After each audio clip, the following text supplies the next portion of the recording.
So week 2 of the down low. Last week we were talking about the NFC East. This week we're talking about the AFC East. Yeah. So AFC East, obviously, I got a couple teams that have some interesting spots that they're in. I think it's going to be a fun division to watch as far as the way that the season's going to go this year, and just kind of seeing how it plays out for everybody. Obviously, expectations for some teams are a little different from some others, but everybody has kind of something going on that's going to be fun to watch, especially at the quarterback position. Quarterback position is going to be fun. I mean, you got Josh Allen with the Bills, Tua Tagovailoa and the Miami Dolphins. Drake May, year 2 with New England, and then you have the new quarterback in New York with Justin Fields. It's curious to see how he's going to acclimate to that system, but we're going to run down these teams and see how we feel about them. Yeah, and one of the fun things this season too, especially with Justin Fields going to be in New York playing for the Jets, is going to be the opening game for them against Pittsburgh, and seeing how he can kind of do against the team he played for last year. Yeah, the team that I don't think really gave him much of a shot. They didn't give him really a chance. He played a couple games.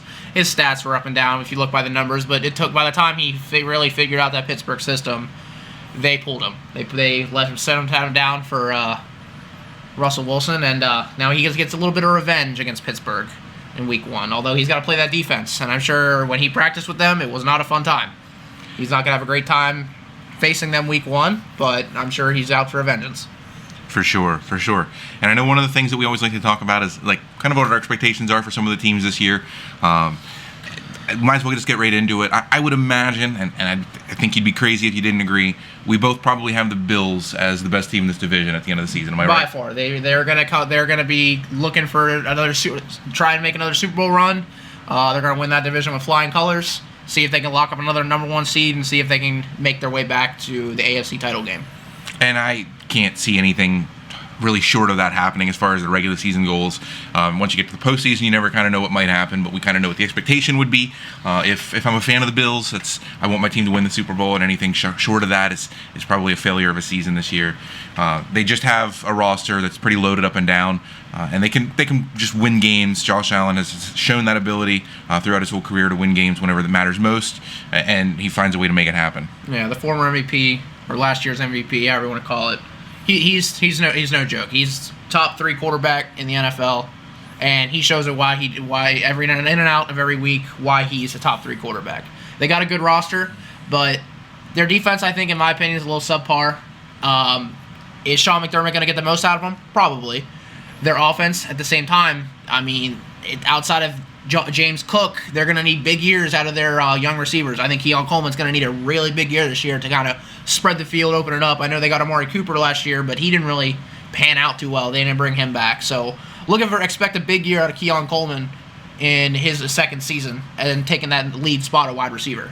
And if we look back basically a year ago right now, I think a lot of people looked at the Bills as a team that had really regressed and looked like they were going to be a lot worse than they were in 2023. And then in 2024 happens, and they have the season that they did, and they still kind of make it to the playoffs, do really well, had kind of exceeded expectations for a team that still had high expectations behind them. I think that just kind of shows what Josh Allen can do and what he can bring to the team, and the fact that he doesn't need stars around him at every position to be able to take him to the playoffs.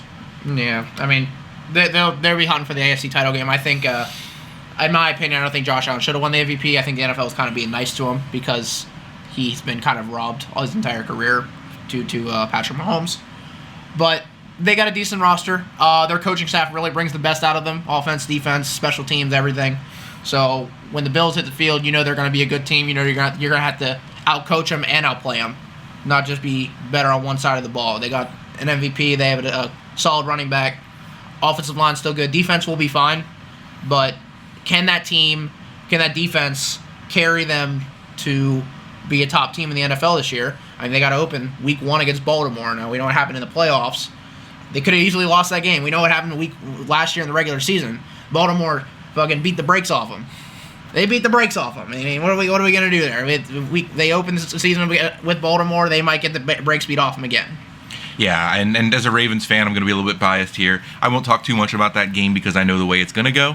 But in some of the other teams that they're going to play, being able to play the whole AFC North, it's going to be really fun. Matchups against Pittsburgh's going to be fun. Matching up against Cincinnati, which is going to be a really good game, I think. Joe Burrow owns Josh Allen. That's all I'm going to say. Joe Burrow owns Josh Allen. And then I'm really excited to see them play in Week 17 against the Eagles as well. I think that could be a really good game, and I think coming towards the end of the season, as long as there's no injuries, that could possibly be, let's call it what it is, even as a Ravens fan, a Super Bowl preview late in the season in the NFL. It could. They got a pretty tough schedule, though, so I don't know if they're going to be hunting for that number 1 seed this year. They could be. They're definitely, that's what they have in mind.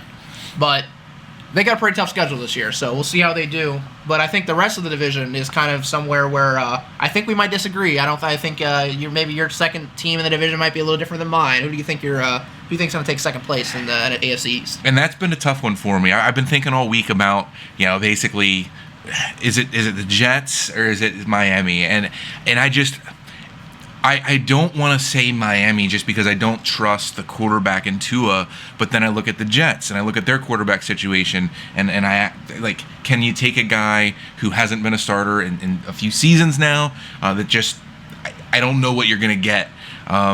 So because of that, I do have to kind of lead towards Miami, just taking a guy that's a little bit more proven, even though he's been injured in Tua, but also a better receiving room, in my opinion. Just a better team overall, and I think that they're going to kind of be a little bit better apt to win some games. See, we're going to disagree. My number 2 team in the AFC East this year going to be the New England Patriots. Oh no. They're going to win a lot of games this year. They're going to win a lot of games. They were one of the biggest spending franchises in the offseason this year, and they put their money where their mouth is. They brought Mike Vrabel in. They brought a lot of people in on the O-line, defense, brought in Stephon Diggs. You gave Drake May a legit wide receiver 1. I mean, New England's loaded up, and they looking like they're going to try and make some runs this year. Nothing against the Jets or the Dolphins.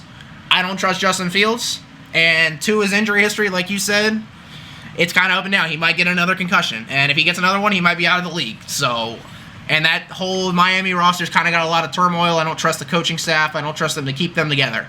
So, New England, Mike Vrabel's going to keep that locker room together. They made a bunch of big moves. So, Patriots win it, going at least second in the division this year. They're going to win at least 9 games this year. They might even make a playoff spot. That is, to an extent I could see it. I think the biggest gap for me in keeping New England back is they only got 4 wins last year. I know they added some players in, but they could win 3 extra games and still only have 7. And I just don't think that's good enough to get them to where they need to be to finish second in the division. I think both. It's likely that both the Jets and Dolphins have more than 7 wins, and I think if you win an extra 3 games from what you did last year, that's the improvement that they need. Could they jump the whole way to 2? It wouldn't shock me if they did, but do I expect that? That's a reach. It's a hot take. But New England's going to be second in the division, and the Jets are going to be last. They are going to be a fun team to watch, but they're going to lose almost every damn game. Oh my, no. So, before we get to the Jets, then we'll go over them last because I can see where you're coming from. Let's talk about Miami a little bit. We both have Miami. Then, well, I have them at 2. You have them at 3. So Miami, to me, the reason I have them at 2 is just because, again, I feel like they have the talent. I do struggle with Miami just because sometimes the talent doesn't quite show up the way that they should, and I wish that it would a little bit more. I think that they have one of the better receiving cores in the NFL, or at least have in seasons past. I like Achane a whole lot. I don't love their defense, but that's kind of the rule of thumb with basically every team in this division at this point, is that they have defenses to me that don't stand out. New England's defense standing out. They made a lot of big splashes. They got 2 legit corners. They got 2 legit safeties. They got a D-line. I mean, what more can you ask? Top to bottom, that defense looked pretty good. But Miami, we'll keep talking about Miami here. Miami, they're a bunch of breakdancers. They got a lot of splash and not a lot of grit. I mean, Tyreek Hill is Tyreek Hill. Jalen Waddle, pretty good. Nick Westbrook-Ikine they brought in. He had a really good year last year in Tennessee. And then they brought Darren Waller out of retirement for, I don't even know what they brought him in for. They don't really have a tight end. Achane, great running back. Love Achane a lot. Offensive line, though, I mean, are they going to keep Tua upright? Is the defense going to keep teams from scoring points on them? If you're Miami, you got to win shootouts. And I don't trust the O-line. I don't know if the coaching staff can keep that team together. I think they're good enough to be second or third in the division, just because they have the people in their skills positions that they have. But I just see them losing a bunch of games just because either the injuries or just they blow it up themselves. Yeah, and I think that's the scariest thing about having Miami at 2. I definitely think that's their ceiling. I don't think there's a chance they win the division. I don't trust the Jets and their quarterback situation, and I just think that it is a bit of a reach for the Patriots to have that crazy improvement. Could I see the Jets finishing 3rd in the division or 4th in the division? For sure. I think it could be one of the two. I still can't put anybody above Miami other than Buffalo. But yeah, it's gonna be interesting for sure. There's a couple schedule games on the schedule. I know the whole division plays the AFC North, but then you have the Dolphins don't have to play a whole lot of crazy difficult teams outside of that division and outside of their division. I think they could beat the Saints. I think they can beat the Bucks. I think they can win some divisional games and be just fine. They probably beat Carolina when they play them. I just don't think they have the hardest schedule out of some of these teams. And to be fair, neither do the Patriots. They're going to win how many divisional games? 1? They might beat the Jets once. They're not beating the Patriots. You don't think they beat the Patriots? No. They're not. No shot. They're not beating the Bills at all. They ain't beating the Patriots. They got to open with Indy. They might win. They might win week 1 against Indy. I don't even know if the quarterback's going to be in Indy at that time. But they might. They'll start 1-1. Then they play the Bills. That's another loss. They're going to split with the Jets. We'll say they split with the Jets. So 2-2, or yeah, 3-1. They got Carolina. I like Carolina. They might lose to Carolina. They got the Chargers. Chargers look good this year. They got the Browns. They probably beat the Browns. But Myles Garrett might also kill Tua. So if Myles Garrett kills Tua, they're losing that game. Atlanta, they gonna lose to Atlanta. Baltimore, they definitely losing to Baltimore. They gotta play Buffalo again. That's another L. Washington, that's another L. They'll get the bye week, beat New Orleans, and they'll probably lose to the Jets. They definitely lose to the Steelers. They'll lose to the Bengals. They'll lose to the Bucks, and they'll lose to the Patriots. They're gonna finish like 5-12. They're gonna end their season the way that the Bengals started it last year. They are 100%. We just can't stop going like 1-4 to start the year. But the Bengals are another week. But Miami's not. They're not going to do too well this year. They could finish 3rd, but if they finish 4th, it would not shock me at all. Yeah, I think the only thing that would put them in the 4th spot is an injury to Tua. Or just enough injuries to the rest of the team. If they lose some receivers, if they lose Achane, I think that those kinds of things could be what would put them into a spot where they can't be successful. And then, of course, you're going to have a really bad season. I don't like that their season lies on 1 or 2 players. That's not where you want to be by any means at all. But unfortunately, that's kind of where it seems like the Dolphins are right now with the roster they have built together and not really having much of a defense back behind them. I think the Dolphins fan may hate me, but they might also agree with me because I don't think they know what their offseason they did. They've added Minka. They traded Minka because they traded away Jalen Ramsey, which, I mean, in their defense was a good trade. I think they won that trade getting Minka. I think Steelers, obviously, they made the right move for them as well, but getting Minka back, getting a younger player in return and bringing Minka back to where you drafted him, I like bringing Minka back in the team, but other than Minka, what did they do? What did they add this year? Not a whole lot. Yeah, a lot of problems. So speaking of teams that have a lot of flash to them, not much aside from that, we got the Jets.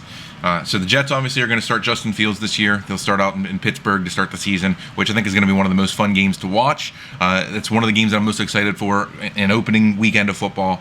But I'm very curious as to how Justin Fields and Garrett Wilson combine. I know that they like each other and they like playing together when they were in Ohio State, and I'm really excited to see them combine on the same team and what they can kind of do when they match up together. I think we're just going to have a repeat year last year when Aaron Rodgers got Devontae Adams back in. Well, they played together. They looked great together when they played years ago, but when they started playing together again, they didn't look good. I'm not a big fan of Justin Fields. I love his athletic ability. He is one of the most mobile quarterbacks in the entire NFL, and he can destroy you with his legs. I'm not going to take any of that away from him, but as a thrower of the football, I think he's the 4th best quarterback in this division. And I get where you're coming from, and I get what you're saying as far as, comparing it to Rodgers and Adams last year. I think the difference here is we're looking at 2 guys that are still in their 20s and not 2 guys that are in their 30s getting ready to collect unemployment. Like, I think we're looking at guys who could actually still make an impact on the field that, not to say Adams can't specifically, but he had Aaron Rodgers who's, closer to 40 at this point. I think he turns 40 here soon. Okay, so just Aaron had trouble getting the ball to everybody on the whole field. I'm with you. And I said before, I think the Jets will be fun to watch, but they're not going to win a lot of games. I think they were averaging anywhere from 20 to 28 points a game, but they're going to lose a lot of games because they're going to play in shootouts because they have Breece Hall, they have Garrett Wilson, they have some young players on the defense, they have splash players. They just brought in a new head coach. Interesting to see how he's going to adjust their defense, make ends meet. I mean, they got studs on the defense side of the ball: Will McDonald, Quentin Williams, Sauce Gardner, just to name a few. But it's the Jets, man. Every time they looks like they're going to improve, they fall right back down. Yeah, and I get it. Again, is their ceiling to me third in the division? Yeah, probably. I don't think they finish any better than that. Could I see them finishing last? It wouldn't be the most surprising thing, especially with New England still kind of being on the rise. Speaking of which, we might as well just kind of get into them a little bit. I think the Jets don't really have a whole lot to bite into. So we'll look at New England, and we'll talk about Drake May going into his second season now. They kind of have a little bit of stuff going on in the running back room as far as what they're going to do, taking TreVeyon Henderson pretty early on in the draft. Very good running back out of Ohio State. Love that kid. And I think that they have some nice receivers. Obviously, bringing Diggs in, I think, is going to be a nice option for Drake May to go to. It's always good when you see a team similar to what Buffalo did, bringing actually Stephon Diggs in early in his career. Stephon Diggs just got cleared. He's ready to go. ACL's fully recovered. He's ready for 100% contact one-on-ones. And so I think that offense is going to be a fun one to watch, to kind of see what they do, how they do it. And I'm hopeful to see TreVeyon Henderson have a great season this year. Oh, like I said, I love what New England did this offseason, drafting Will Campbell, bringing on Henderson, spending money, blowing all the money they had. They had the most cap room, and I still think to this day they might have a top 5 in cap room still.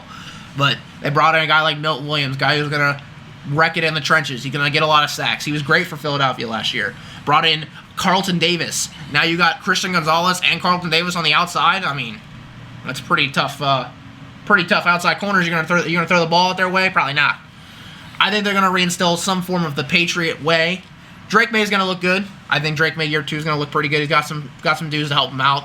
O-line's going to be solid this year, but they're going to run the ball with the 2 running backs they got. I mean, even Antonio Gibson, who's going to be the third running back they have. I mean, they're going to run the ball, run it down your throat, control the clock. Mike Vrabel knows how he wants to control the game. He's going to do the same thing when he was in Tennessee when they took them to the playoffs. Control the game, control the clock, win with defense, win with grit, win in the trenches.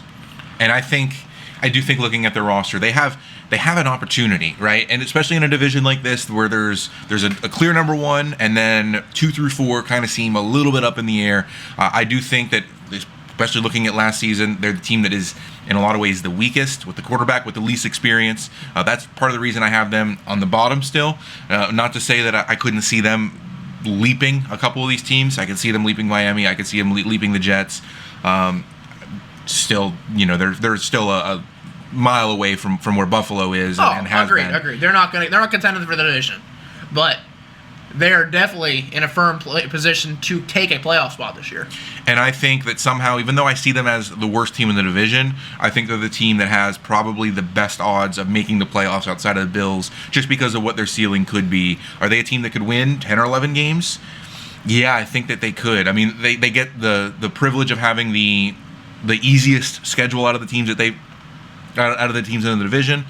They'll get teams like the Giants on the schedule. They'll get teams like the Titans on the schedule. They'll get teams like the Raiders on the schedule that I don't think are going to be super competitive games. I think that New England could win those games handedly. Oh yeah, I mean, you look at just running through it. I mean, you got the Raiders week 1. That's probably a win. They got the Dolphins. They're probably going to win week 2. Start off 2-0. Then they play Pittsburgh.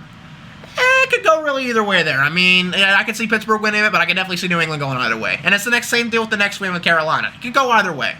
So then they got Buffalo. They're probably going to lose to Buffalo. I don't know if Buffalo sweeps them, but if New England pulled off an upset one week in their division, I wouldn't be surprised. But if Buffalo also swept them, I wouldn't be surprised either, because Buffalo is one of the powerhouses in the AFC. But they're going to start the year in either 3-2 or 2-3. Yeah, they're going to be a tweener. Then they get teams like New Orleans, Tennessee, Cleveland. That's 3 wins in a row. They're going to start getting hot. Atlanta, that good defense is going to rattle Michael Penix. They could get a win there. Tampa Bay might be kind of a tweener. They got the Jets, the Bengals, the Giants. I mean, they'll probably win 2 out of those 3 games. So, and then you got a kind of somewhat tough finish with the Bills and the Ravens, probably lose both of those. But they finished the year with the Jets and the Dolphins, so they're going to finish the year hot going into the playoffs if they can make a playoff spot. And I think they have the schedule that they need to be able to make a run. And I could see them being a double-digit win team. But I could also, I mean, if I'm a New England fan and I get 8 wins out of this schedule, is that not good enough? Would I not look at that and be satisfied?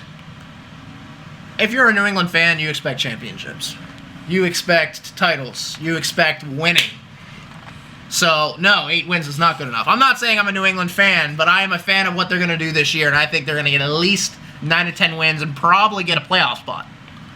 And I could see it. I think I would need a little bit of convincing. And I think, the trouble here is going to be, I think they win week 1 against the Raiders. They probably win week 2 against Miami. I think the first game that I'm really going to want to watch and see exactly how they're going to play this season is going to see that week 3 matchup at home against Pittsburgh, which is where you want to play Pittsburgh. Obviously, you don't want to go on the road for that game. It's going to be a game of field goals. I think that's going to be the game that's going to really decide and show me what it is that New England can do and how much they're going to compete. I mean, that's going to show what Pittsburgh can do when we get to the AFC North. I mean, what is Aaron Rodgers going to look like by then? I mean, he might get blow an Achilles that week 1. Yeah. But the Patriots, they're going to be the hot turnaround team in the AFC this year. Denver did it last year. Nobody saw Denver looking anywhere form of good, making a playoff spot. But they showed up. New England's going to be that team this year. Drake May year 2. He's going to be really good. I like Drake May a lot. Well, it certainly is a hot take, one that I didn't quite expect. But I see where you're coming from. I don't think it's the craziest thing I've ever heard. It is a pretty big jump to go from being a 4-win team to getting an extra 6 and finding a way to win double digits. But again, they do have the schedule that would kind of allow for that and give them the opportunity to do so. It's going to be a fun season. It's going to be fun watching these teams. This division in particular is going to be one of the most fun. Probably not the best division as far as competitiveness. It's going to be kind of more of a race to second place than it is a race to number 1. But still, that race for number 2 could be a division, or it could be a playoff spot for one of these 3 remaining teams, with Buffalo taking the division. I mean, you want to hear a hot take? New England's got a pretty easy schedule. Buffalo's got a pretty hard schedule. I mean, you get down to the end of the season, they might be fighting for a divisional spot. Just saying, if Buffalo doesn't keep it together, they could be a 10-11 win team. And then you got New England there creeping up. I can't argue with that too much. I don't think Buffalo's going to be fighting for the number 1 seed this year. I think the number 1 seed is going to come down to probably Baltimore or Kansas City. But we'll get to those in another time. But Buffalo's not going to be fighting for that number 1 spot this year. I don't think they're going to be really good. They're going to be a favorite to win the AFC. They're going to be a favorite to win the Super Bowl. Everybody's going to like the Bills going in because of Josh Allen and his happy life. But I think there's some other teams that are going to be a lot more fun to watch. Even the Jets I think they're going to be pretty fun to watch. They got a lot of splash. They got a lot of charismatic players in there. I love Garrett Wilson, love Breece Hall. Even Justin Fields will be fun to watch. I just hope he doesn't get benched in like 4 weeks like Pittsburgh did to him. I don't think that's going to happen. But, Justin Fields, Tua, Josh Allen, and Drake May, it's got a pretty good quarterback room in the AFC East. And I'm just looking forward to some NFL football. I'm looking forward to being able to kind of see how this is going to shake out. It's been so fun looking at some of these teams, looking at these rosters and these schedules, and trying to get an idea as to what we can make of them and what we think is going to happen. With that being said, we are 1 week and roughly 12 hours at the time of recording away from preseason NFL football kicking off with the Hall of Fame game. I'm just looking forward to seeing helmets on the field, hits being made, and plays being made on the field. 100%. I can't wait for football. Football is great. You're just excited for that Buffalo-Baltimore matchup week 1. I'm really looking forward to that game. I'm looking forward to the whole season. I think that's going to be a great game to start the year. We'll see if Buffalo can get off to a good start. I like to think that they won't. But one way to find out, we got to have the game be played. That's going to be the night game that first week, and I can't wait for it. New England's going to start after week 1 and be number 1 in the division. I'm just saying. They're already going to have the lead. They're going to also be Miami might lose to the Colts. The Colts? They might. To what quarterback? I don't know, one of them. Colts got a team. Colts are putting something together. What does Miami have? Tua. Daniel Jones, baby. Okay, we just listened back to the last thing that was just said, and what do you think of that? Daniel Jones. Yeah, Daniel Jones is not the answer to anything. that'll be our next division. How's that? How about next week we come in and we talk about that division? We'll talk about how Daniel Jones and the Indianapolis Colts are going to make a run at the AFC South. And I just hope you make it to next week because it seems right now like you're going insane. So he's going to win the starting job from Anthony Richardson. We're going to see how that division goes, and that'll be the next thing we talk about a week from today. We'll kind of come around. We'll see what we think of those teams over there and get an idea as to kind of where everything's going to play out on a couple teams that probably all should not make the playoffs. I mean, Houston's going to make the playoffs. Probably. Maybe Daniel Jones and the Colts. Somebody has to make it. None of them probably should. We'll talk about it next week. All right. We'll see you in 7 days. Sounds good.